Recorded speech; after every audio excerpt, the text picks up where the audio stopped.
Hello all. In this video we will discuss special intensive revision in Bihar.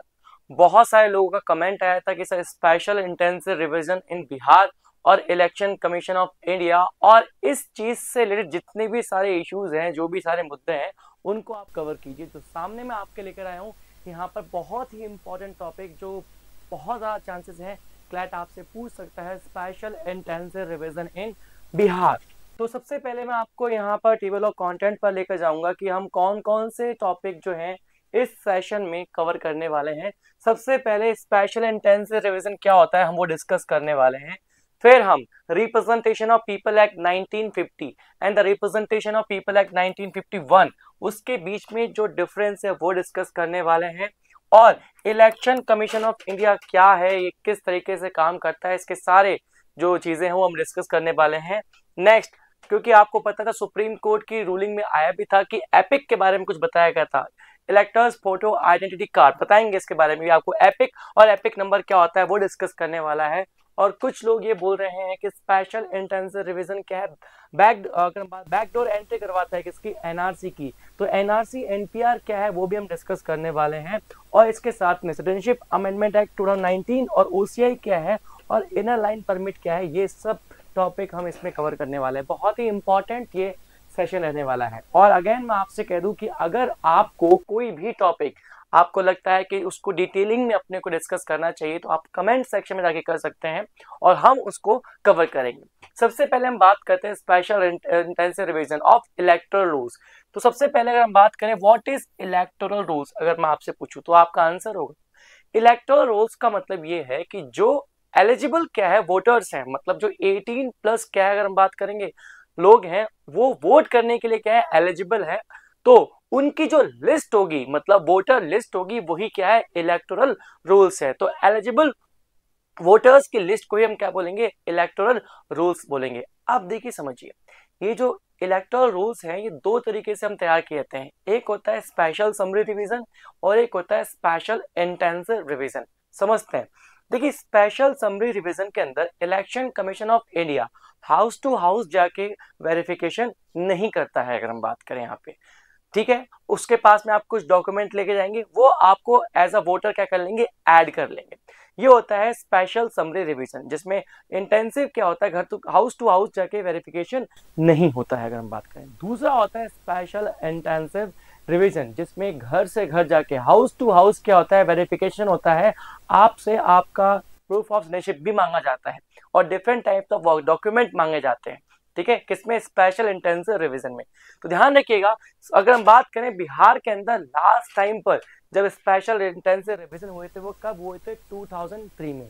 तो सबसे पहला question आपसे पूछ सकता है कि बिहार के अंदर जो स्पेशल इंटेंसिव रिवीजन है वो लास्ट टाइम कब हुए थे, तो आप बोलेंगे कब, 2003 के अंदर हुए थे। और नेक्स्ट क्वेश्चन आपसे ये बन सकता है कि स्पेशल इंटेंसिव रिवीजन क्या है, तो आपका आंसर होगा कि इसमें क्या करते हैं, जो इलेक्टोरल रोल्स होते हैं, वोटर्स हैं, उनका घर जाके हाउस टू हाउस क्या करते हैं, वेरिफिकेशन करते हैं, उनसे डॉक्यूमेंट मांगते हैं, प्रूफ ऑफ सिटीजनशिप मांगते हैं, ठीक है। अगर कोई फेल हो गया तो उसका नाम इलेक्टोरल रोल से हटा दिया जाएगा, वोटर लिस्ट से हटा दिया जाएगा, अगर हम बात करें यहाँ पे।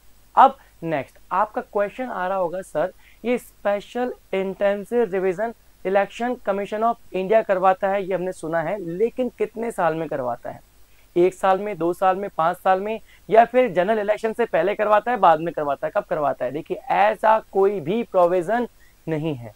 जब इलेक्शन कमीशन ऑफ इंडिया की इच्छा होगी, मर्जी होगी, तब वो क्या करवाएगा, स्पेशल इंटेंसिव रिवीजन करवाएगा। इसके लिए स्पेसिफिकली कहीं पर भी कोई भी प्रोविजन नहीं है कि 2 साल बाद होगा, 4 साल बाद होगा, 10 साल बाद होगा, ऐसा कोई भी प्रोविजन नहीं है। It's completely depend on the election commission of India, अगर हम बात करें। और कुछ लोग बोल रहे हैं बैकडोर है एनआरसी का, ये भी हम डिस्कस करेंगे। आप सबसे पहले what is special intensive revision? Special intensive revision is a comprehensive house to house verification process to update and verify the electoral rolls, मतलब वोटर लिस्ट। आपके घर पे आएंगे, चेक करेंगे, आपसे प्रूफ ऑफ सिटीजनशिप मांगेंगे, वही क्या है, special intensive revision. Legally backed by section 21 clause 3 of the representation of people act 1950 and the article 324 clause 1 of the constitution. देखिए आर्टिकल 324 ये बोलता है कि इंडिया में क्या होगा, एक इलेक्शन कमीशन ऑफ इंडिया होगा, हम डिस्कस करेंगे, आर्टिकल 324 बोलता है, जो क्या करेगा, इलेक्शन कंडक्ट करवाएगा। अगर हम बात करें किसके, प्रेसिडेंट के और किसके, वाइस प्रेसिडेंट के, किसके, पार्लियामेंट के, which is Lok Sabha and Rajya Sabha, और साथ में किसके, स्टेट लेजिस्लेचर के, जिसमें आ गया state legislative assembly and state legislative council. ठीक है, इलेक्शन कमीशन ऑफ इंडिया का कोई लेना देना नहीं है, कोई लेना देना नहीं है लोकल बॉडीज के इलेक्शन, मतलब पंचायत और म्युनिसिपैलिटीज के इलेक्शन के साथ में। इसके अलग से स्टेट इलेक्शन कमीशन एस्टैब्लिश हो रखा है, ध्यान रखना है यहाँ पे। ठीक है, तो ये अगर हम बात करेंगे, बोला गया है next, the objective of SIR is to remove ineligible voters और डुप्लीकेट वोटर्स और इंक्लूडिंग इलीगल इमिग्रेंट। देखिए, इनएलिजिबल वोटर्स की अगर हम बात करें, कौन है, ऐसे लोग जो 18 के नहीं है, जबरदस्ती फेक डॉक्यूमेंट दिखा के उन्होंने क्या कर दिया, वोटर ID में नाम करवा लिया, या फिर दूसरा डुप्लीकेट वोटर्स जिन्होंने अब एक ही, अगर हम बात करें मल्टीपल अलग अलग जगह का खुद को एनरोल करवा रखा है। ठीक है, उनको वो हट जाएंगे। नेक्स्ट, इलीगल इमिग्रेंट है, अगर हम बात करें तो उनके पास में डॉक्यूमेंट्स होंगे नहीं, प्रूफ ऑफ सिटीजनशिप होगा नहीं, तो वहां पर उनका भी नाम हट जाएगा। तो इस वजह से हम यहाँ पे करते हैं। ठीक है, अब स्पेशल इंटेंसिव रिवीजन इन बिहार अगर हम बात करें, लास्ट कब हुआ था, बोलेंगे 2003 के अंदर हुआ था। तो मतलब 2003 के अंदर जब ये स्पेशल इंटेंसिव रिवीजन हुआ होगा, तो जब 2003 के इलेक्टोरल रूल्स तैयार होके आए होंगे, वो एकदम सही होंगे, ऑफ कोर्स सही होंगे, क्योंकि वहां पर हाउस टू हाउस वेरिफिकेशन हो चुका होगा। अब यहाँ पर जो 2025 में हो रहा है स्पेशल इंटेंसिव रिवीजन, उसके अंदर कुछ लिमिट लगाई गई है। इलेक्शन कमीशन ऑफ इंडिया कह रहा है जो डॉक्यूमेंट रिक्वायर है, वो डॉक्यूमेंट क्या क्या है, इलेक्शन कमीशन कह रहा है डॉक्यूमेंट क्या क्या रिक्वायरमेंट है, बोल रहा है those born before July 1, 1987 will have to prove their date और प्लेस ऑफ बर्थ। उनको अपना डेट और केवल प्लेस ऑफ बर्थ बताना है, और इसके लिए इलेक्शन कमीशन ऑफ इंडिया ने 11 डॉक्यूमेंट बताए हुए हैं। उनको वहां पर बस बताना है कि ये जो ऑथेंटिक 11 डॉक्यूमेंट है, इसमें हमारे प्लेस ऑफ बर्थ और डेट ऑफ बर्थ हम यहाँ पर शो करना है। नेक्स्ट अगर हम बात करेंगे, those born between July 1, 1987 to December 2, 2004 will have to prove their date of birth। उन्हें खुद का डेट ऑफ बर्थ बताना है, साथ में the date and the place of birth of one of their parents, और दोनों पेरेंट्स में से किसी एक का भी बताना है as a proof of citizenship. Next third क्या है, दोज बॉर्न आफ्टर 2 दिसंबर 2004, और मैक्सिमम ये कहां तक बॉर्न होंगे, ऑफ कोर्स अगर ये 18, क्योंकि आपको पता है कि 18 ईयर तक का ही क्या है, 18 प्लस ईयर तक का ही चाहे वोट देने के लिए लग सकता है, तो मैक्सिमम 2007 तक पैदा हुए होंगे, क्योंकि वही 2025 में 18 ईयर के हुए होंगे। तो बोला है कि आप those born after December 2004 to 2007 will on the other hand have to prove their date and place of the birth. उनको खुद का बताना पड़ेगा, साथ में दोनों पेरेंट्स का क्या बताना पड़ेगा, प्लेस ऑफ बर्थ और प्लेस ऑफ डेट बतानी पड़ेगी इन ऑथेंटिक डॉक्यूमेंट की अगर हम बात करें। अब नेक्स्ट अगर हम बात करें, यहाँ पे कई बार ये क्वेश्चन भी हमारे सामने आता है कि सर ये राइट टू वोट क्या है। ठीक है, क्या ये कॉन्स्टिट्यूशनल राइट है, क्या ये स्टैट्यूटरी राइट है, या फिर लीगल राइट है, और क्या ये नॉन स्टैट्यूटरी राइट है अगर हम बात करें, या फिर फंडामेंटल राइट है। तो ध्यान रखना, राइट टू वोट जो है अगर हम बात करें, ये आपका एक लीगल राइट है और क्या है, स्टैट्यूटरी राइट है। ध्यान रखना, इसको 2006 में Kuldeep Nair versus Union of India case में 5 कॉन्स्टिट्यूशनल बेंच ऑफ सुप्रीम कोर्ट ने बोला कि राइट टू वोट क्या होगा, एक स्टैट्यूटरी या फिर आप कह सकते हैं एक लीगल राइट होगा ना, तो ये कॉन्स्टिट्यूशनल है और फंडामेंटल तो बिल्कुल भी नहीं है। ध्यान रखना, ऑल्दो बाद में सुप्रीम कोर्ट की वापस बेंच बैठी थी यहाँ पर, लेकिन उन्होंने क्या है इसको कंटिन्यू रखा कि राइट टू वोट क्या रहेगा, यहाँ पे लीगल और स्टैट्यूटरी राइट रहेगा। ठीक है, यहाँ तक आपको ये याद रखना है। और बोला गया है the Supreme Court address the right to vote specifically concerning amendment to the representation of people act 1951, the court determined that the right to vote is a statutory right, not a constitutional one। यहाँ तक चीजें clear कि special intensive revision क्या है और क्या क्या इसके लिए टाइमलाइन है कि कहाँ तक दिखाना है, और राइट टू वोट क्या है। नेक्स्ट मैं आपको थोड़ा सा यहाँ पर, क्योंकि आपने यहाँ पे रिप्रेजेंटेशन ऑफ पीपल एक्ट 1950 और 51, आप कईयों को लगता होगा ये दोनों सेम नहीं, बिल्कुल सेम नहीं है, दोनों अलग अलग है। रिप्रेजेंटेशन ऑफ पीपल एक्ट 1950 बोलता है it deals with the actual allocation of seats in parliament and legislative assembly of the states and legislative council. जो रिप्रेजेंटेशन ऑफ पीपल एक्ट है 1951, ये actual allocation of seats in parliament और state assemblies की अगर हम बात करें उसके साथ में डील करता है, और ये बताता है कि क्वालिफिकेशन क्या होगी वोटर्स की अगर हम बात करें, और ये procedure for preparation of electoral roll, electoral rolls को किस तरीके से क्या किया जाएगा, प्रिपेयर किया जाएगा, उसके बारे में बताता है। तो मैंने आपको जस्ट बताया ही था यहाँ पे, ठीक है, कि जो स्पेशल इंटेंसिव रिवीजन है उसको लीगल बैकिंग मिली हुई है किससे, रिप्रेजेंटेशन ऑफ पीपल एक्ट 1950 से। तो मतलब टेक्निकली स्पेशल इंटेंसिव रिवीजन क्यों कर रहे हैं हम, इलेक्टोरल रूल्स को प्रिपेयर करने के लिए। तो यहाँ पर टेक्निकली क्या बता रहा है आपको, ये कौन बता रहा है, रिप्रेजेंटेशन ऑफ पीपल एक्ट 1950 ही तो बता रहा है आपको। अगर हम बात करें क्या, procedure for preparing of electoral rules, तो यहाँ से आप क्लियर कर सकते हैं। Next, procedure for delimitation of the constituencies. देखिए डीलिमिटेशन क्या होता है, देखिए हमारे कॉन्स्टिट्यूशन में ये बोला गया है कि रिप्रेजेंटेशन जो होगा ना अकॉर्डिंग टू क्या होगा, पॉपुलेशन होगा। ध्यान रखना है यहाँ पे, representation according to the population. For example मान लीजिए हाइपोथेटिकल स्पीकिंग, ये एरिया है, इसमें टोटल पॉपुलेशन कितनी है, 4 लाख है। मैंने कहा 1 लाख पर एक representative, 1 lakh equals to 1 representative. तो मैं, आप बताइए मैं इसको कितने पार्ट में डिवाइड करूंगा, आप बोलेंगे सर आप इसको 4 में कर दोगे, 1 लाख 1 लाख 1 लाख 1 लाख, और सब जगह क्या होगा, एक एक रिप्रेजेंटेटिव हो जाएगा, ठीक है। तो 4 रिप्रेजेंटेटिव हो जाएंगे। लेकिन ओवर द ईयर क्या इनकी पॉपुलेशन सेम रहने वाली है, ऑफ कोर्स नहीं। हो सकता है इस एरिया में 2 लाख हो जाए, इसमें 3 लाख हो जाए। तो अगेन हमें क्या करना है, representation according to the population. तो हम अगेन क्या करेंगे, इसको फर्दर डिवाइड करेंगे, 2 कॉन्स्टिट्यूएंसी एरिया में बांट देंगे और इसको 3 में कर देंगे। और यही क्या है प्रोसेस, डिलिमिटेशन है, कि आप पॉपुलेशन के अकॉर्डिंग जो कॉन्स्टिट्यूएंसी एरियाज है उनको डिवाइड करते हैं। इस प्रोसेस को ही क्या बोलते हैं, डिलिमिटेशन। अगर आपको और जानना है तो आप मुझे कमेंट सेक्शन में बता दीजिएगा, मैं डिलिमिटेशन कमीशन के बारे में और अच्छे से डिस्कस कर लूंगा, ठीक है। तो बेसिकली और करता कौन है, डिलिमिटेशन कमीशन करता है, बस अभी इतना ही बहुत है।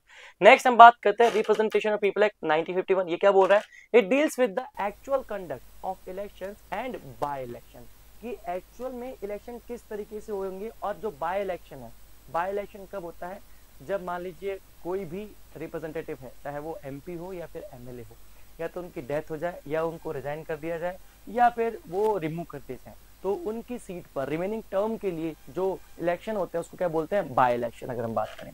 Next, it provide administrative machinery for conducting election, की इलेक्शन किस तरीके से कंडक्ट होंगे, सारा रिप्रेजेंटेशन ऑफ पीपल एक्ट 1981 में बता रखा है। It deals with the registration of political parties, political parties का जो रजिस्ट्रेशन होगा वो किसका डील करता है, representation of people act 1981 deal करता है। Next is specify the qualification and the disqualification of MPs and MLAs, जो एमपीज एंड एमएलएज हैं उनकी जो क्वालिफिकेशन है और डिस्क्वालिफिकेशन है उसके बारे में बताता है। Provision to curb corrupt practices and other electoral offences and the procedure for settling doubts and disputes arising out of elections। Election से कोई भी अगर मान लीजिए डिस्प्यूट हो रहा है, डाउट है, तो वो रिप्रेजेंटेशन ऑफ पीपल एक्ट 1951 से ही क्या होंगे, सॉर्ट होंगे। तो ये हमने दोनों में डिफरेंस देख लिया मेजरली, ये आपको पता होना चाहिए। अब नेक्स्ट आ रहा है हमारा सबसे important topic, election commission of India. देखिए सबसे पहले तो आपको पता होना चाहिए कि हिंदुस्तान में क्या होगा, एक इलेक्शन कमीशन ऑफ इंडिया होगा। ये आर्टिकल 324 में बोला गया है, और ये क्या करवाएगा, इलेक्शन कंडक्ट करवाएगा। किस किस के, पार्लियामेंट जिसमें राज्यसभा लोकसभा दोनों आगे, स्टेट लेजिस्लेचर जिसमें स्टेट लेजिस्लेटिव असेंबली और काउंसिल दोनों आगे, प्रेसिडेंट और वाइस प्रेसिडेंट। ध्यान रखिए इलेक्शन कमीशन ऑफ इंडिया का कोई लेना देना नहीं है किसके साथ में, म्युनिसिपैलिटीज के इलेक्शन और पंचायत के इलेक्शन के साथ में। इसके लिए अलग से क्या है, स्टेट इलेक्शन कमीशन है, ये क्लियर। नेक्स्ट अगर हम बात करें कॉम्पोजिशन की, देखिए समझिएगा, ये बोला गया है केवल कॉन्स्टिट्यूशन में कि एक तो कौन होगा, सीईसी होंगे और अदर इलेक्शन कमिश्नर्स होंगे। अब इनका नंबर फिक्स नहीं है, समझ में आया कि एक होंगे, दो, कि एक तो सीईसी वो तो फिक्स है, अदर इलेक्शन कमिश्नर कितने होंगे, 2 होंगे, 10 होंगे, 5 ना, इनके नंबर डिसाइडेड नहीं है। ध्यान रखिएगा, the number of the other election commissioners will be decided और फिक्स्ड बाय, कौन किसके ऊपर छोड़ दिया गया है, प्रेसिडेंट के ऊपर छोड़ दिया गया है। तो ध्यान रखिएगा 1950 से लेके 89 तक election commission of India single body institute था। क्या था, सिंगल बॉडी इंस्टीट्यूट। फिर क्या होता है, 61 कॉन्स्टिट्यूशनल अमेंडमेंट एक्ट 1988 पास होता है, जिसमें हम वोटिंग की एज जो होती है 21 ईयर से घटा कितना कर देते हैं, 18। तो काम बढ़ गया। दैट्स वाई प्रेसिडेंट ने यहाँ पे 2 इलेक्शन कमिश्नर को ऐड कर दिया यहाँ पे। अब इंटरेस्टिंगली फिर वापस 980 में हटा दिया, सिंगल बॉडी कर दिया, लेकिन 983 से लेके अब तक क्या है, मल्टीपल बॉडी है। अब आप कहेंगे सर 2 3 कर देते। देखिए खास बात क्या है, ये बोला गया है कि इलेक्शन कमीशन ऑफ इंडिया के सारे डिसीजन के लिए जाएंगे मेजोरिटी से। तो मेजोरिटी अच्छी किस में आती है, ऑड नंबर में कि इवन नंबर में? ऑफ कोर्स ऑड में। दैट्स व्हाई यहाँ पर टोटल करेंगे तो आप देखें कितने होंगे यहाँ पे टोटल में, टोटल क्यों है 3। तो ये क्या है, अगर हम बात करें यहाँ पे ऑड है, इजी नहीं हो जाएगा डिसीजन लेना। दैट्स व्हाई यहाँ पर प्रेसिडेंट ने कितने की, 2 ही किए। ठीक है, 3 कर देते तो ऑफकोर्स मेजोरिटी तो आ सकती थी, लेकिन दोनों बराबर भी हो सकती थी। दैट्स व्हाई यहाँ पर 2 ऐड किए, ध्यान रखना। तो अभी क्या है, 1 CEC and 2 other EC and the powers of the CEC and the other EC are equal, so decision of the election commission will be taken by majority से लिए जाते हैं, और मेजोरिटी अच्छी किस में आती है, ऑड नंबर में। फर्स्ट CEC कौन थे, सुकुमार सेन, जिन्होंने 1950 से लेके 58 तक काम किया। बहुत लोगों को ये हजम नहीं हो रहा होगा, करवाएंगे लेकिन टेंशन मत लो। और प्रेसिडेंट जो प्रेजेंट में जो है वो 26 कौन है, CEC है कौन, अगर ज्ञानेश कुमार, जिन्होंने फैब 2025 के अंदर अपनी सीट संभाली है। और 2 अदर इलेक्शन कमिश्नर कौन कौन है, सुखबीर सिंह संधू और डॉक्टर विवेक जोशी। अपॉइंटमेंट कौन करेगा, आंसर है प्रेसिडेंट। लेकिन हमको पता है प्रेसिडेंट अपनी इच्छा से काम नहीं करता, प्रेसिडेंट काउंसिल ऑफ मिनिस्टर कहने पे काम करता है। तो टेक्निकली ये देखा गया कि CEC एंड अदर EC को रिकमेंड कौन कर रहा था, काउंसिल ऑफ मिनिस्टर, प्रेसिडेंट बस उनको अपॉइंट कर रहा था। तो बोला गया कि हो सकता है वो बायस्ड हो जाए। सो दैट्स व्हाई फिर यहाँ पर सुप्रीम कोर्ट में केस हुआ, Anoop Barnwal versus Union of India case 2023। सुप्रीम कोर्ट ने कहा कि नहीं, अब से यहाँ पर प्रेसिडेंट तो अपॉइंट करेगा, लेकिन गवर्नमेंट रिकमेंड नहीं करेगी, काउंसिल ऑफ मिनिस्टर रिकमेंड नहीं करेगी। उसके लिए क्या होगा, एक सिलेक्शन कमेटी होगा, ये सुप्रीम कोर्ट ने कहा। और सिलेक्शन कमेटी में प्राइम मिनिस्टर जो होंगे वो हेड होंगे। लीडर ऑफ अपोजिशन जो 110 टोटल सीट का लेके आता है उसको लीडर ऑफ अपोजिशन बोलते हैं, या फिर लार्जेस्ट पार्टी, या फिर मान लीजिए लीडर ऑफ अपोजिशन है ही नहीं, कोई 110 सीट लेकर ही नहीं आया in the Lok Sabha, in Lok Sabha not Rajya Sabha, Lok Sabha, in Lok Sabha. ठीक है, नेक्स्ट और CGI होंगे यहाँ पे। लेकिन फिर पार्लियामेंट एक एक्ट पास करती है जिसका नाम है CEC and the other EC appointment condition of services and term of offices act 2023। और ये बोलती है कि देखो प्राइम मिनिस्टर होगा ठीक है, सिलेक्शन कमेटी होगी ठीक है, लीडर ऑपोजिशन होगा ठीक है, लेकिन CGI नहीं होंगे, उससे क्या होगा, एक कैबिनेट मिनिस्टर होगा यहाँ पे। तो इस एक्ट के थ्रू ओवर रूल्ड कर दिया, अगर हम बात करें जो सुप्रीम कोर्ट का डिसीजन था, किसने, पार्लियामेंट ने। तो सिलेक्शन कमेटी होगी, बिल्कुल ठीक बात है, प्राइम मिनिस्टर होंगे हेड ठीक है, लीडर ऑफ अपोजिशन है largest party in the Lok Sabha होगा ठीक है, लेकिन एक थर्ड मेंबर कौन होगा, cabinet minister which is nominated by prime minister. और यहां तक ही नहीं, इस एक्ट में बोला गया कि सिलेक्शन कमेटी नहीं, एक सर्च कमेटी और बनाएंगे हम, तो ये भी बनाएंगे और ये भी बनाएंगे, जो 5 पर्सन की नीम देगी, किसको, सिलेक्शन कमेटी को, अगर हम बात करें।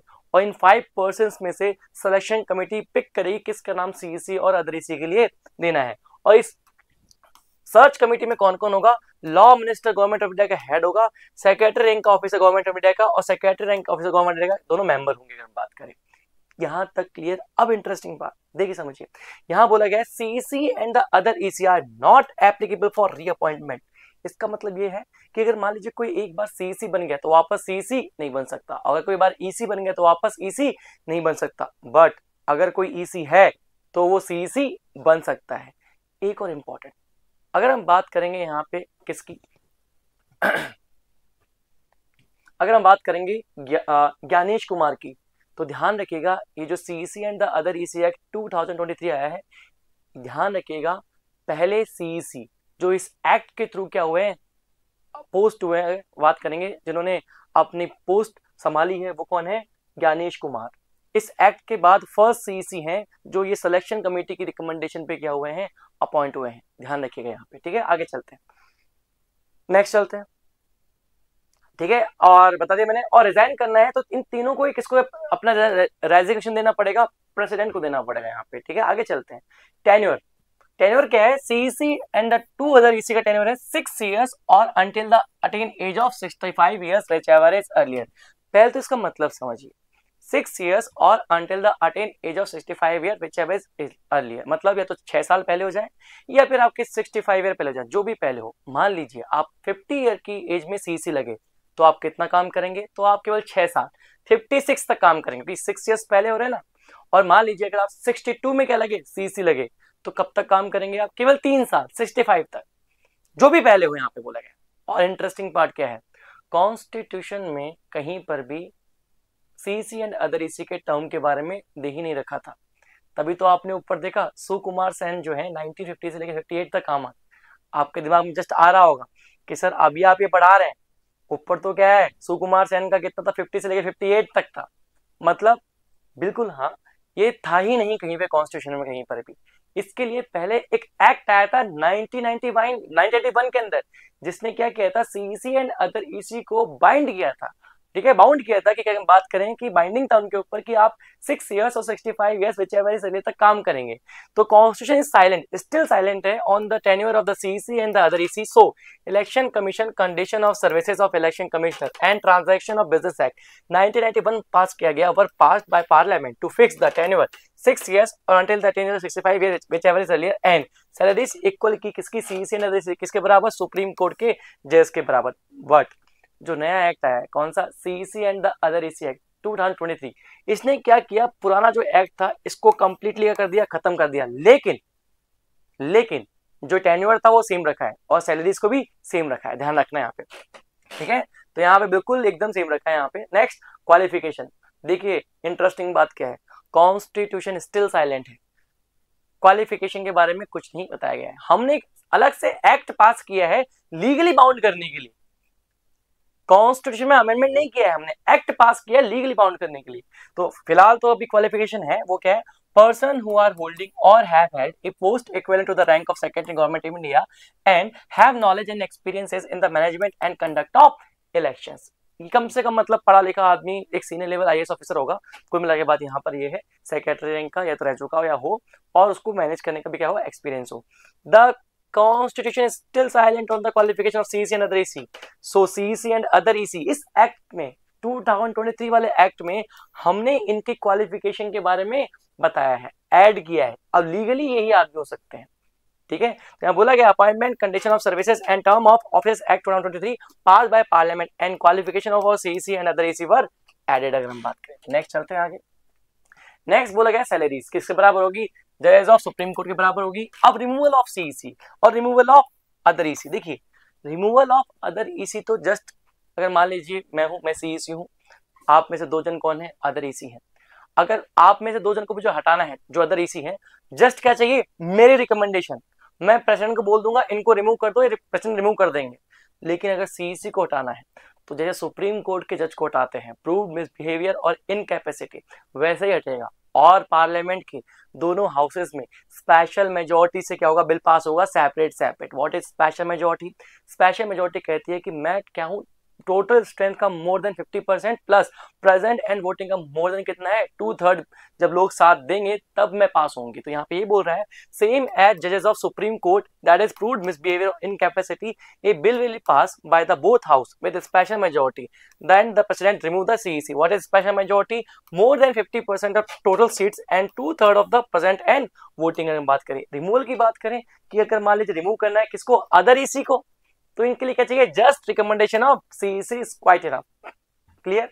अब थोड़े से फ्लॉज हैं अगर हम बात करें इसके अंदर, फ्लॉज क्या है, पहली बात तो कॉन्स्टिट्यूशन जो है इसने अभी तक डज नॉट, अगर हम कहें यहाँ बात करें, डज नॉट अभी तक क्या है, इनकी टेन्योर के बारे में नहीं बता रहा, prescribe the qualification of CEC and other EC, ये नहीं बता रखा अगर हम बात करें।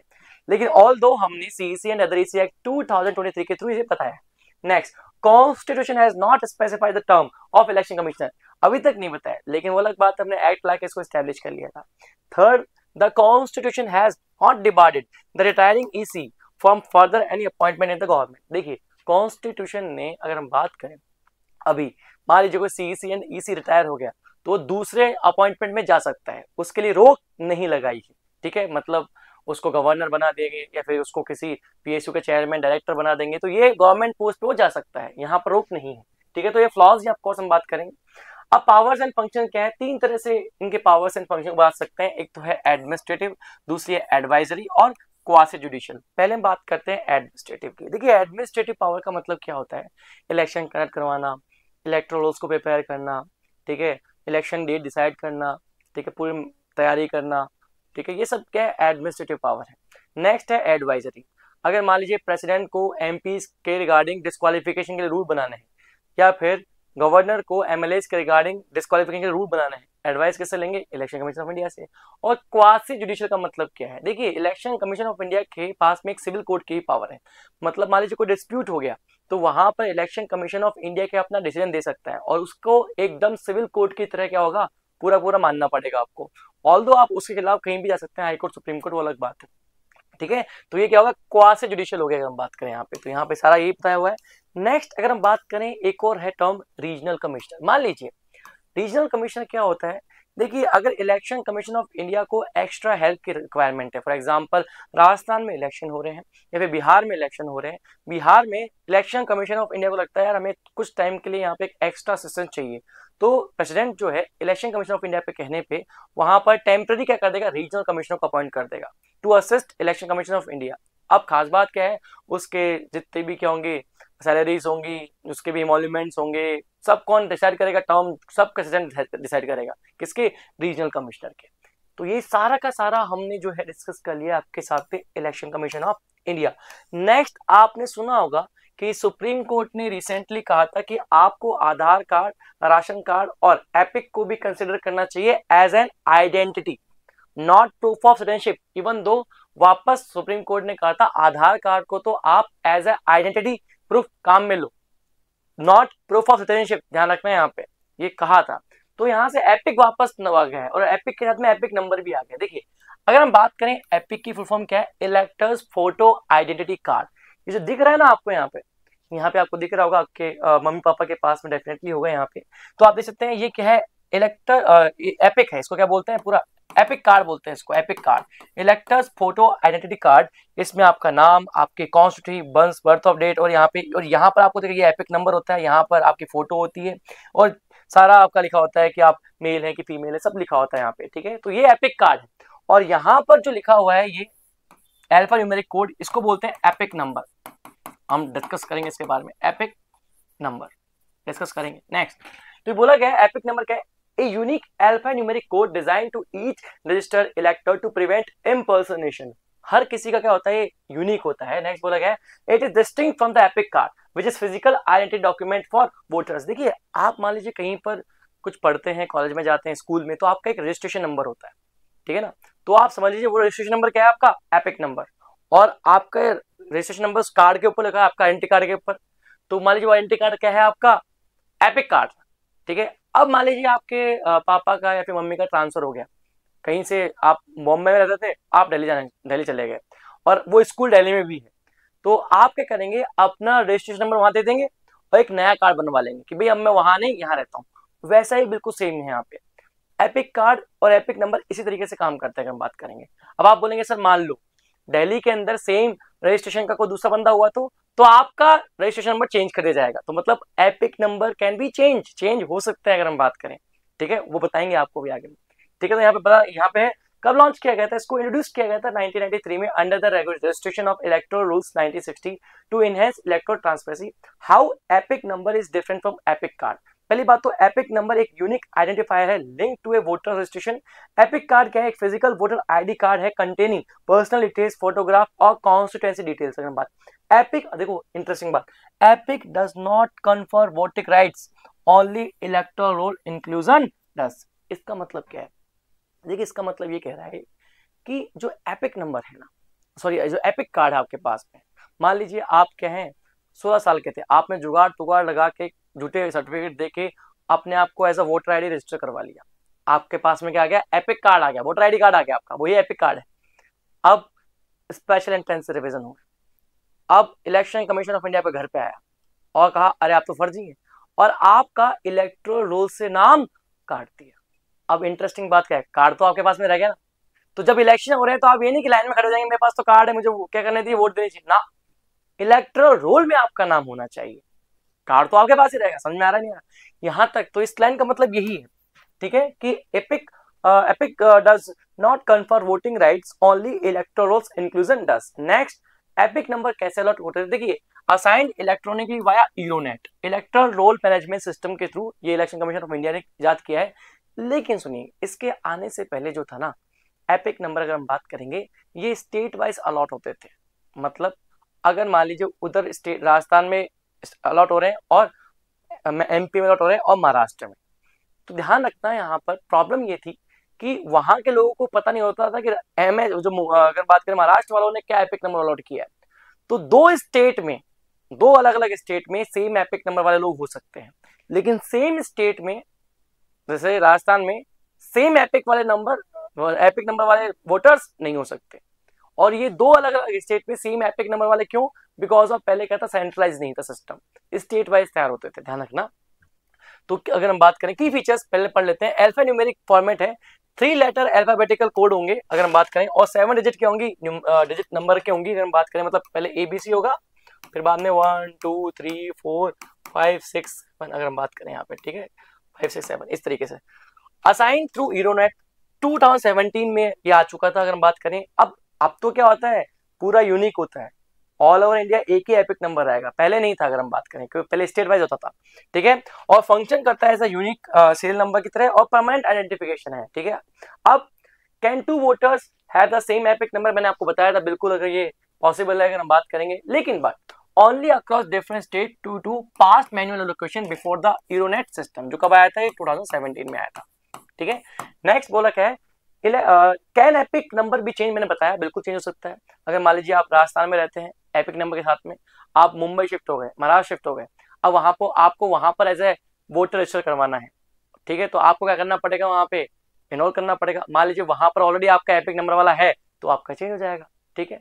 तो यहाँ बोला गया, yes if duplication is detected, election commission may assign a unique epic number, the voters eligibility, polling station and constituency details remain unchanged, अगर मान लीजिए, ठीक है ना, अगर आप एक ही एरिया में रह रहे हैं तो, ठीक है, अगर डुप्लीकेशन वहां पे हो रहा है, हाँ अगर आप जा रहे हैं तो ऑफकोर्स वहां पर आपका ये सब चीजें चेंज हो जाएगी। नेक्स्ट चलते हैं। अब देखिए नेक्स्ट हम बात करते हैं NRC की। देखिए जैसे हम NRC की बात करेंगे ना, 2-3 बात ऑटोमेटिकली हमारे सामने आ जाएगी।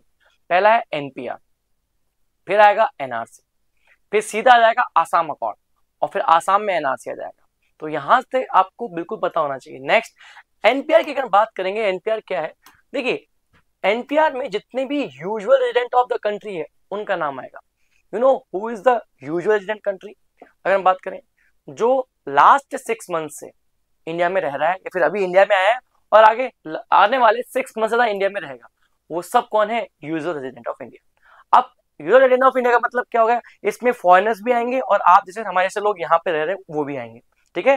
तो NPR में बोथ फॉरेनर्स और इंडियन सिटीजन दोनों आएंगे अगर हम बात करें, और इसको 2010 में तैयार किया गया था और अपडेट किया गया था 15 में किया गया था। अब हम बात करते हैं NRC की। अब इंटरेस्टिंग बात क्या है, NRC जो है इसमें केवल कौन होंगे, लीगल इंडियन सिटीजन्स, केवल लीगल इंडियन सिटीजन, वेदर नहीं होगा। और अगर हम बात करेंगे, it includes demographic information about all those individuals who qualify as citizen of India as per the Citizenship Act 1955। अगर मैं आपसे पूछूं कि ये NRC national register of citizen कब तैयार किया था, 1951 के सेंसस, उसके बाद कभी अपडेट नहीं हुआ है, केवल कहाँ हुआ है, आसाम में, वो भी बिकॉज ऑफ आसाम अकॉर्ड, बताएंगे आपको यहाँ पे। The register was first prepared in after the 1951 census of India, since then it has not been updated until 2019 in only in Assam, पूरे इंडिया में नहीं केवल आसाम में हुआ है। नेक्स्ट थोड़ा सा आपको यहाँ पे सिटीजनशिप के बारे में बताऊंगा। देखिए सिटीजनशिप जो है एक लीगल स्टेटस देता है, और रिलेशनशिप है किसी कंट्री का किसी इंडिविजुअल के साथ में अगर हम बात करें। और हमारे कॉन्स्टिट्यूशन के अगर हम बात करें पार्ट 2 के अंदर आर्टिकल 5 से लेकर 11 की अगर बात करें, वहां पर सिटीजनशिप के बारे में बताया गया है। आप सिटीजनशिप कैसे, by birth, by descent, naturalisation, registration और incorporation of the territory in India, अगर हम बात करें इस तरीके से जो है आप जो है क्या ले सकते हैं, सिटीजनशिप अगर हम बात करें यहाँ से ले सकते हैं। बाय बर्थ अगर आपका यहाँ पे जन्म हुआ है, डिसेंट की अगर हम बात करें अगर आपके पूर्वज यहाँ से थे, ठीक है। नेचुरलाइजेशन मतलब ना तो आपका जन्म हुआ है ना आपके पूर्वज यहाँ से थे, मतलब आप कंप्लीटली फॉरेनर हैं, तब आपको यहाँ पर 11 ईयर तक रुकना पड़ेगा, और उसके बाद में अप्लाई करना पड़ेगा। अप्लाई करने के 1 साल और रुकना पड़ेगा, और 12 साल बाद आपको क्या मिल जाएगी, यहाँ पे सिटीजनशिप मिल जाएगी। रजिस्ट्रेशन मान लीजिए आपने यहाँ पर क्या है कि शादी कर ली किसी पर्सन से, इंडियन पर्सन से, तो उसके बाद में आपको क्या मिल जाएगी, अगर हम बात करें citizenship. Incorporation of the territory into India, India ने कोई टेरिटरी अपने अंदर मर्ज कर ली है, तो वहां पे जितने भी लोग हैं उनको लाइन में खड़ा होकर सिटीजनशिप लेने की रिक्वायरमेंट नहीं है, वो ऑटोमेटिकली क्या हो जाएंगे, इंडियन सिटीजनशिप हो जाएंगे, इंडियन सिटीजन हो जाएंगे बात करें, ठीक है। और सिटीजनशिप जो है वो यूनियन लिस्ट का सब्जेक्ट है, पार्लियामेंट के पास में क्या है, पावर है, और पार्लियामेंट ने लॉ बना रखा है सिटीजनशिप एक्ट 1955, और कब का अमेंड किया है, 86 में, 92 के अंदर, 3 में, 5 में, 15 में और 19 में अगर हम बात करें। ठीक है, अब इसके लिए सबसे पहले एनआरसी के लिए सीधा आपको आसाम अकॉर्ड जाना पड़ेगा। देखिए अगर हम बात करें, आपको पता है 1947 के अंदर इंडिया को मिली थी क्या इंडिपेंडेंस। अनफॉर्चुनेटली पाकिस्तान को भी क्या मिली थी इंडिपेंडेंस अगर हम बात करें यहाँ पे, कब 1947 में। और उस टाइम पर क्या वेस्ट पाकिस्तान हुआ करते थे और ईस्ट पाकिस्तान। देखिए वेस्ट पाकिस्तान की आर्मी ईस्ट पाकिस्तान में बैठी होती थी और यहाँ पर एक्सप्लोटेशन करती थी रिसोर्सेज का और इनको पूरा कंट्रोल करती थी। तो 1971 के अंदर बांग्लादेश लिबरेशन वॉर होता है अगर हम बात करें, यहाँ पे मुक्ति बाहिनी इसको लीड कर रहे होते हैं और इंडिया उनको सपोर्ट कर रहा होता है।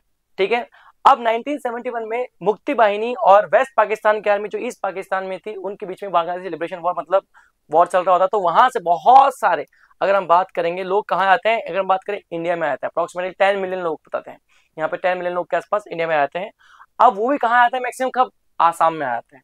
अब जब वो आसाम में आ जाते हैं तो वहाँ की डेमोग्राफी वगैरह जो है कंप्लीटली चेंज हो जाती है, डेमोग्राफी वगैरह कंप्लीटली हो जाती है, चेंज हो जाती है। तो वहाँ के लोकल लोग क्या करते हैं, वहाँ के अंदर गुस्सा आ जाता है और वहीं से क्या होता है, अगर हम बात करें आसाम मूवमेंट स्टार्ट होता है अगर हम बात करें, जो 1979 से लेके 85 तक चला और इसको लीड कर रहा ऑल आसाम स्टूडेंट यूनियन और ऑल आसाम गण संग्राम परिषद इसको लीड कर रहे थे।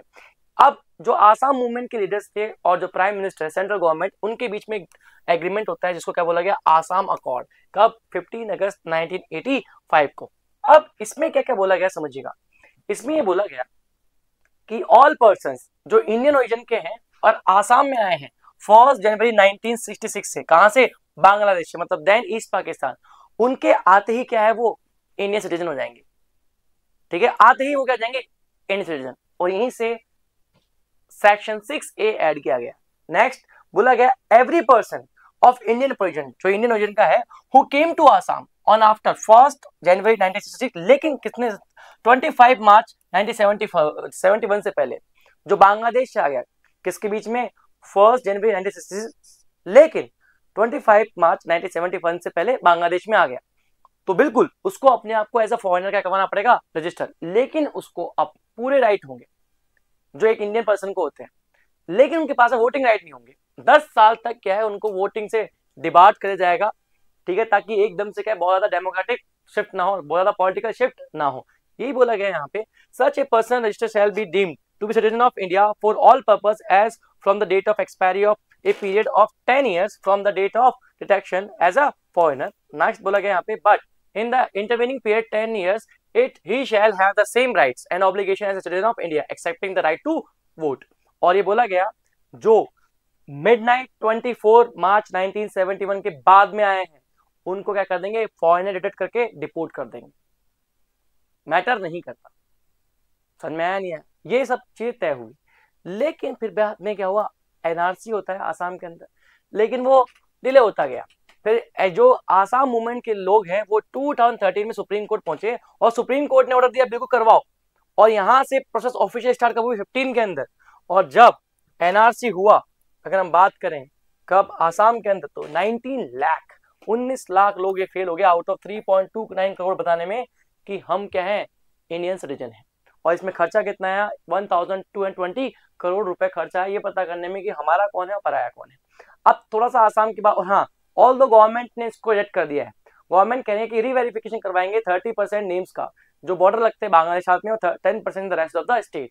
अगर हम आसाम की बात करें तो पहली बात तो कैपिटल दिसपुर मिल जाएगा इसको, और Assam 7 sisters of north east का पास्ट है। ध्यान रखना Sikkim is not a part of 7 sisters of north east, Sikkim is a brother of 7 sisters of north east. ठीक है, और आसाम जितने भी remaining 7 sisters of north east मतलब 6 उनके साथ में बॉडी शेयर करता है, और साथ में भूटान के साथ में करता है इंटरनेशनल बॉडी, और एक बांग्लादेश साथ में करता है। और खास बात क्या है, 6 के अलावा 7 सिस्टर्स की जो है 7 उनमें से एक तो आसाम ही है, 6 के साथ में करता है, साथ में वेस्ट बंगाल के साथ में भी करता है। ध्यान रखना यहाँ पे, तो आसाम अरुणाचल प्रदेश के साथ में डोमेस्टिक बाउंड्री, नागालैंड के साथ में, मणिपुर के साथ में, मिजोरम के साथ में, त्रिपुरा के साथ में, और अगर हम बात करेंगे यहाँ पे मेघालय के साथ में, और 7 कौन है वेस्ट बंगाल के साथ में। तो ये बेसिक इन्फॉर्मेशन आपको यहाँ पे पता होनी चाहिए, और 2 इंटरनेशनल बॉडी।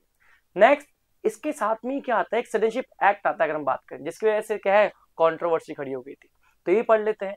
देखिए ऑब्जेक्टिव क्या था सिटीजनशिप अमेंडमेंट एक्ट का, ये जो परसिक्यूटेड माइनॉरिटीज हैं, जो हिंदू, सिख, जैन, बुद्धिस्ट, पारसी, क्रिश्चियन, बांग्लादेश और पाकिस्तान और अफगानिस्तान से जो इंडिया में आए हैं, उनको क्या करेगा, सिटीजनशिप ऑफर करेगा, थोड़ा रिलैक्सेशन देगा। देखिए जब पार्टीशन हुआ था तो अप्रोक्सीमेटली ईस्ट वेस्ट पाकिस्तान दोनों मिला के 22% के आसपास दोनों मिला के क्या थी, माइनॉरिटी हुआ करती थी। अब 2-3% भी मुश्किल से नहीं रही है, ठीक है।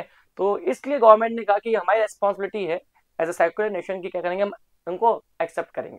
नेक्स्ट बोला क्या, दोस्त from the this community who had came to India till 31 December 2014 facing religious persecution in their respective countries will not be treated as illegal immigrant but given Indian citizenship। और फिर फर्दर जो है इसको आगे जो डेट है आपको पता होना चाहिए, इसको एक्सटेंड कर दिया गया है। हम बात करें इसको आगे भी रिसेंटली क्या कर दिया गया है, इसको एक्सटेंड कर दिया गया है। The act also provides that the central government may cancel the registration of OCIs, ये ओवरसीज सिटीजन ऑफ इंडिया क्या है हम डिस्कस करेंगे। नेक्स्ट एग्जेम्प्ट कर दिया गया है कि मान लीजिए कोई भी बांग्लादेशी या फिर मिल जाता है, अगर हम बात करें, या फिर कोई भी अगर बात करें पाकिस्तानी या अफगानिस्तान मिल जाता है जो इन 6 कम्युनिटीज से आता है, तो उसके ऊपर हम फॉरेनर्स एक्ट और द पासपोर्ट एक्ट नहीं लगाएंगे अगर वो इलीगली भी रह रहा है तो। और उसको क्या दी जाएगी, इंडियन सिटीजनशिप दी जाएगी, उसको इलीगल इमिग्रेंट की तरह ट्रीट नहीं किया जाएगा। और रेजिडेंट रिक्वायरमेंट में मैंने आपको बताया था नेचुरलाइजेशन के थ्रू कितना है, 12 ईयर्स है, इनको जस्ट हाफ कर दिया है। कितना चाहिए अब इनको, 6 ईयर्स, 5 साल रहना है, फिर अप्लाई कर देना है, और अप्लाई करने के बाद 1 साल कॉन्टिन्यूसली रहना है, और आपको क्या मिल जाएगी, 6 साल बाद सिटीजनशिप मिल जाएगी। हम बात करें, आप मुझे एक चीज बताइएगा कि ये कमेंट में बताइएगा कि ये जो डेट है हमने कहाँ तक एक्सटेंड की है रिसेंट अभी, ठीक है, कि हम कितने वालों को भी और एक्सेप्ट करेंगे, तो ये डेट आप मुझे कमेंट सेक्शन में बताइएगा। नेक्स्ट चलते हैं आगे, एक्सेप्शंस कहाँ कहाँ अप्लाई नहीं होगा CAA है, तो आपको पता होना चाहिए ट्राइबल एरियाज जो है 6 शेड्यूल वाले, आसाम, त्रिपुरा, मेघालय, मिजोरम, यहाँ नहीं होगा, और इनर लाइन परमिट वाले एरिया में भी नहीं होगा। ये हम डिस्कस करेंगे इनर लाइन परमिट क्या होता है। पहले हम बात करते हैं OCIs, ये बहुत न्यूज में था। देखिए OCI बोलता है कि इसको पहले, इस कैटेगरी को पहली बात तो हमने कब इंट्रोड्यूस किया गया, देखिए हमने सिटीजनशिप अमेंडमेंट एक्ट 1955 को अमेंड किया कब, अगस्त 2005 के अंदर, और वहां पर OCI कैटेगरी डाली, ओवरसीज सिटीजन ऑफ इंडिया। देखिए OCI लोग वो हैं, इंडियन थे, बाहर चले गए, इन्होंने अपनी सिटीजनशिप क्या कर दी, रिनाउंस कर दी, लेकिन इनके पूरे रिलेटिव यहाँ रह गए। अब इनको वापस इंडिया आने में क्या लगवाना पड़ता है, वीजा लगवाना पड़ता है। हम बात करें यहाँ पे, ठीक है, तो हमने सोचा कि हमारे ही लोग हैं, इनका एक स्कीम लेके आते हैं जिसके थ्रू क्या वीजा फ्री ट्रेवल कर सकते हैं, तो वो है OCI card. It provide long term visa free travel and stay in India and gives the card holder A host of privilege normally not given a foreign national. मतलब ये बिना किसी वीजा के आ सकते हैं, रुक सकते हैं जितना मन करे और वापस जा सकते हैं, ठीक है। इनको फॉरेनर्स ऑफिस के अंदर भी रजिस्टर नहीं करवाना पड़ेगा, कुछ नहीं करवाना पड़ेगा, ठीक है। अब नेक्स्ट, हु इज एलिजिबल, कौन कौन एलिजिबल था, तो बोला गया है who was citizen at the time और at any time after 26 January 1950, या फिर who was eligible to become a citizen of India on 26 January 1950, और who belong to a territory that become a part of India after 15 August 1947, who is a child और a grand child और great grand child of citizen. अब देखिए अब यहाँ पर जो है आप देखेंगे कौन से जनरेशन पे आ चुका है, यहाँ पे फर्स्ट, सेकंड, थर्ड जनरेशन। अब आप मुझे बताइएगा कमेंट सेक्शन में कि इसको एक्सटेंड हमने कौन से जनरेशन तक कर दिया है, ठीक है, कमेंट सेक्शन में बताइएगा। हमने इसके आगे हमने और जनरेशन ऐड कर दी है, ठीक है। नेक्स्ट हम बात करते हैं minor child of such person mentioned. अब अगर हम बात करेंगे, ठीक है, इनके माइनर चाइल्ड हो। Next, who is a minor child, minor मतलब 18 से कम हो, and whose both parents are citizen of India and one of the parents is a citizen of India. या तो दोनों पेरेंट्स क्या हो, सिटीजन ऑफ इंडिया, बच्चा बाहर पैदा हुआ है, या फिर मान लीजिए दोनों में से एक और सिटीजन ऑफ इंडिया और जो बाहर जाके शादी कर ली उनका बच्चा is eligible for registration as a OCI card holder. तो आपको मैंने 2 टास्क दिए हैं, पहले तो यहाँ पर आप मेरे को बताएंगे कि एक्सटेंड कब तक हुआ है और वो डेट जो है एक्सटेंड कब तक हुई है। नेक्स्ट चलते हैं आगे, ILP इनर लाइन परमिट। देखिए Bengal eastern frontier regulation act 1873 में इसको पास किया गया था। ब्रिटिशर्स ने इसको इसलिए पास किया कि कुछ एरिया उनके लिए बहुत ज्यादा कहते इकोनॉमिकली इंपॉर्टेंट थे, वो नहीं चाहते थे कि बाहर से कोई इंडियंस आए और हमारा कॉम्पिटिटर बने, तो उनको क्या बोला कि इस एरिया में आने के लिए आपको इनर लाइन परमिट लेना पड़ेगा। अब देखिए ये तो ब्रिटिशर्स ने अपने इंटरेस्ट को प्रोटेक्ट करने के लिए कहा था, लेकिन उस एरिया में ट्राइबल पॉपुलेशन भी रहती थी जो काफी हद तक जो मेन स्ट्रीम से उससे दूर रह गई थी। तो दैट्स वाई जब हमको इंडिपेंडेंस मिली तो हमने ILP को एक पॉजिटिव तरीके से यूज में लिया। हमने कहा कि और अदर इंडियंस हैं उस एरिया में जाएंगे क्योंकि ट्राइबल पॉपुलेशन है, उनको इतना मेन स्ट्रीम के बारे में पता नहीं है, तो वो उनका एक्सप्लॉयटेशन ना कर ले। तो दैट्स वाई क्या है, गवर्नमेंट वहां पे ILP इशू करेगी टू प्रोटेक्ट डोमेस्टिक ट्राइब्स अगर हम बात करें तो यहाँ बोला गया this was done to protect the indigenous tribal communities of these states from exploitation. ILP क्या है? It is a document required by non natives to visit stay in states that is protected under the ILP system. या तो state हो सकता है या area हो सकता है अगर हम बात करें। एट प्रेजेंट ILP कहाँ है? अरुणाचल प्रदेश में, मिजोरम, नागालैंड, मणिपुर, लक्षद्वीप, हिमाचल प्रदेश। अब देखिए ऐसा नहीं है कि आपको स्टेट में जाने के, हो सकता है स्टेट में जाने के लिए चाहिए हो सकता है उसके पर्टिकुलर एरिया में जाने के लिए चाहिए हो। ध्यान रखना यहाँ पे ILP कौन इशू करेगा? कंसर्न स्टेट गवर्नमेंट, और ये केवल आप लोग हमारे लिए डोमेस्टिक टूरिस्ट के लिए है।